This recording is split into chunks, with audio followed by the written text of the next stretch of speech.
Assalamualaikum warahmatullahi wabarakatuh. Alhamdulillah kita bisa berjumpa lagi dengan materi IPS kelas 7 semester 1 tahun ajaran 2020 di SMP Unggulan Al-Falah. Semoga kita dalam keadaan sehat dan apa yang kita pelajari hari ini bisa bermanfaat bagi kita semua. Sebelum kita awali materi kali ini, marilah kita buka dengan bacaan Bismillah bersama-sama. Bismillahirrahmanirrahim. Oke, kita lanjutkan pada materi berikutnya.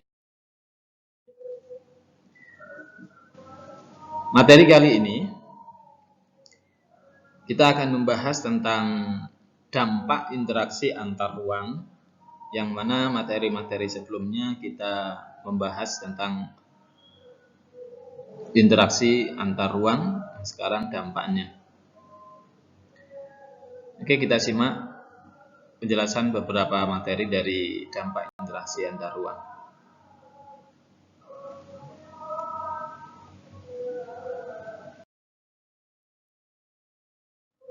Dampak interaksi antar ruang. Interaksi antar ruang dapat terjadi ketika orang atau barang berpindah tempat, atau berpindah antar daerah, atau berpindah antar wilayah. Nah, kecenderungan yang terjadi adalah banyak orang atau barang yang berpindah ke suatu tempat yang menjadi pusat pertumbuhan. Pusat pertumbuhan ini umumnya terjadi di daerah perkotaan, yang mana di daerah perkotaan dijadikan pusat berbagai macam kebutuhan manusia, seperti pusat pendidikan, pusat pelayanan, pusat kesehatan, pusat perdagangan, dan sebagainya. Selanjutnya,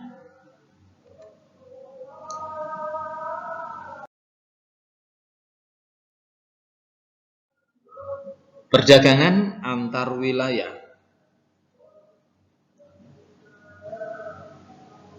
Terjadinya perdagangan antar wilayah, hal ini terjadi karena perbedaan sumber daya alam yang dimiliki, pola penggunaan lahan, dan pola pemukiman di berbagai daerah. Jadi setiap daerah belum mampu memproduksi kebutuhannya sendiri. Artinya setiap daerah akan memenuhi kebutuhan dari daerah lain untuk memenuhi kebutuhan daerahnya sendiri. Bisa Sidoarjo mengambil barang dari Malang, atau sebaliknya dari Malang mengambil barang dari Sidoarjo. Ini yang disebut perdagangan antar wilayah atau antar daerah. Ketika suatu daerah memiliki keunggulan yang tampak dibandingkan dengan daerah lain, maka hal ini disebut dengan keunggulan komparatif. Contohnya, ketika di Sidoarjo dikenal dengan produksi hasil ikan, khususnya bandeng, maka ini menjadi keunggulan komparatif bagi daerah Sidoarjo. Atau sebaliknya, daerah lain memiliki keunggulan komparatif tertentu terhadap suatu barang yang mana menjadi ikon bagi daerah tersebut. Itu disebut dengan keunggulan komparatif. Berikutnya,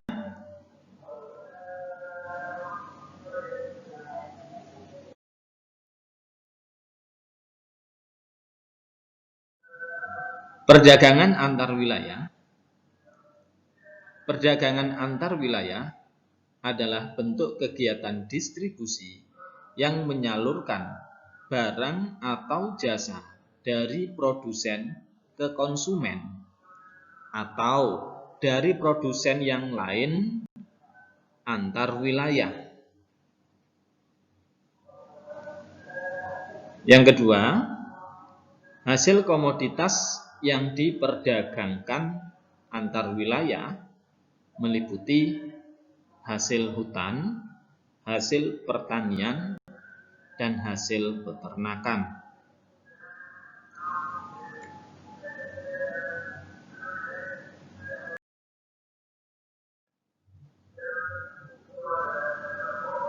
B. Mobilitas antar wilayah. Masyarakat biasanya bermukim dan berpindah ke tempat yang memiliki kekayaan dan potensi alam yang dapat mencukupi kebutuhan hidupnya, serta adanya keunggulan lain yang dimiliki suatu wilayah, misalnya lokasi yang strategis dan sumber daya manusia yang berkualitas. Seperti masyarakat perkotaan yang menggerakkan roda perekonomian di berbagai bidang dan profesi. Nah, dari sini banyak orang berpindah atau beranggapan ingin ke suatu daerah yang memiliki banyak jenis ragam pekerjaan. Orang banyak menginginkan merantau ke perkotaan untuk mendapatkan pekerjaan. Di samping itu pula, orang banyak ingin merantau ke kota karena kemudahan-kemudahan yang akan disediakan di perkotaan, seperti sarana dan sebagainya. Nanti kita bahas lebih lanjut. Berikutnya,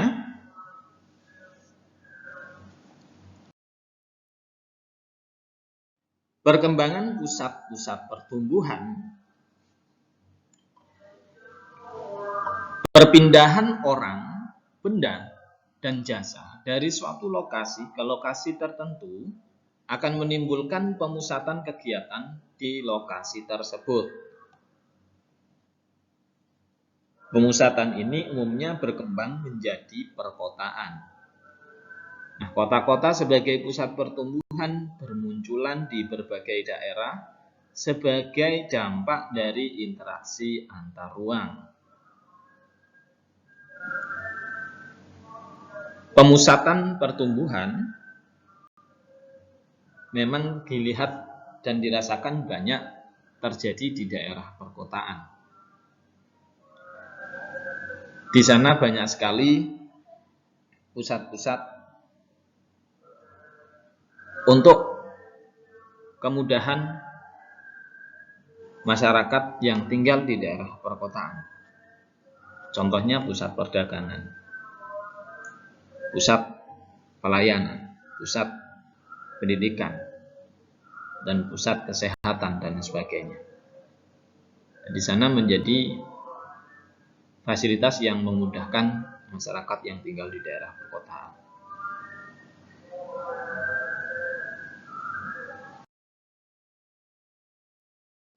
Berikutnya, keempat, D. Perubahan penggunaan lahan.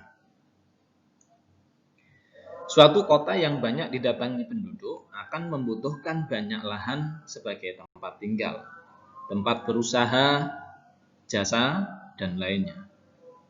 Akibatnya, terjadi perubahan penggunaan lahan yang sebelumnya adalah lahan pertanian, berubah menjadi lahan permukiman dan perindustrian. Maka tidak jarang kita jumpai di daerah perkotaan ada beberapa tempat yang dikenal dengan tempat kampung kumuh. Karena kepadatan penduduk yang sedemikian rupa membuat mereka harus mencari tempat tinggal seadanya. Dan kepadatan penduduk di perkotaan berbeda jauh dengan kepadatan penduduk yang ada di pedesaan. Atau nanti kita amati di sekeliling kita, di sekitar kita, yang sekarang masih banyak terdapat lahan kosong, lahan pertanian. Beberapa tahun nanti pasti akan menjadi entah itu tempat tinggal, permukiman, atau perindustrian.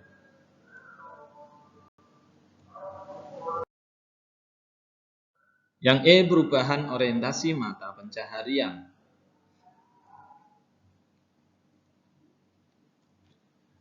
Daerah tujuan penggerakan penduduk umumnya memiliki berbagai jenis pekerjaan. Perkembangan jenis pekerjaan ini berkaitan dengan kebutuhan akan barang dan jasa yang beragam pula. Dari segi orientasi pekerjaan, terjadi perubahan dari pekerjaan yang berorientasi pada sumber daya alam, seperti petani, menjadi pekerja penyedia jasa atau karyawan, dan lain sebagainya. Atau seperti sekarang kita lihat perubahan orientasi mata pencaharian, seperti dengan adanya pasar online. Banyak masyarakat yang memanfaatkan pasar online tersebut. Kita diberikan kemudahan dalam mencari jenis barang ataupun jasa di dalam pasar tersebut. Kita tidak harus keluar rumah, kita tidak harus melakukan perjalanan yang jauh untuk mendapatkan barang yang kita inginkan. Nah, di sini banyak sekali perubahan orientasi mata pencaharian di era yang sekarang.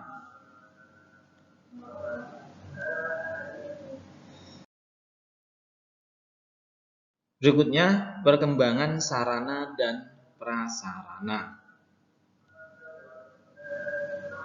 Perkembangan orang, barang, dan jasa akan memerlukan sarana dan prasarana, seperti jalan, fasilitas umum, pusat-pusat perdagangan, dan lain sebagainya, akan bertambah seiring meningkatnya interaksi antar ruang. Hal ini digunakan untuk kemudahan dalam melakukan interaksi. Contohnya pembangunan jalan, pengaspalan, dan sebagainya. Di sini digunakan untuk kemudahan menjalin interaksi antar ruang dan fasilitas-fasilitas umum lainnya.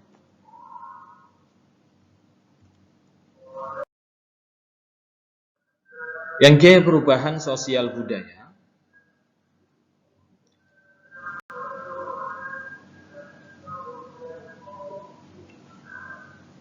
Pada saat ini, perubahan sosial budaya tidak hanya terjadi akibat interaksi langsung antar penduduk atau pergerakan penduduk ke wilayah lain. Interaksi tidak langsung melalui media massa maupun internet membuat budaya suatu wilayah dapat ditiru dengan mudah. Contoh, gaya rambut atau pakaian para artis atau negara-negara barat. Nah, budaya-budaya semacam ini banyak yang diikuti oleh beberapa kalangan remaja sekarang.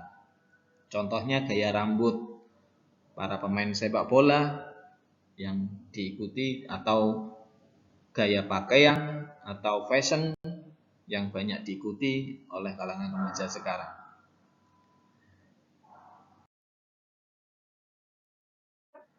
Berikutnya, perubahan komposisi penduduk. Kota-kota besar menjadi tempat menarik bagi hampir seluruh lapisan masyarakat, sehingga menimbulkan urbanisasi atau perpindahan. Nah, perpindahan penduduk dengan berbagai latar belakang membuat perubahan komposisi penduduk di kota-kota besar. Artinya, setiap kota-kota besar pasti akan banyak memiliki penduduk yang berasal dari daerah lain. Atau contoh di Sidoarjo sendiri kita lihat, bahkan di sekitar kita sendiri ada banyak warga pendatang dari luar Sidoarjo. Nah, ini mengakibatkan adanya komposisi penduduk di kota Sidoarjo.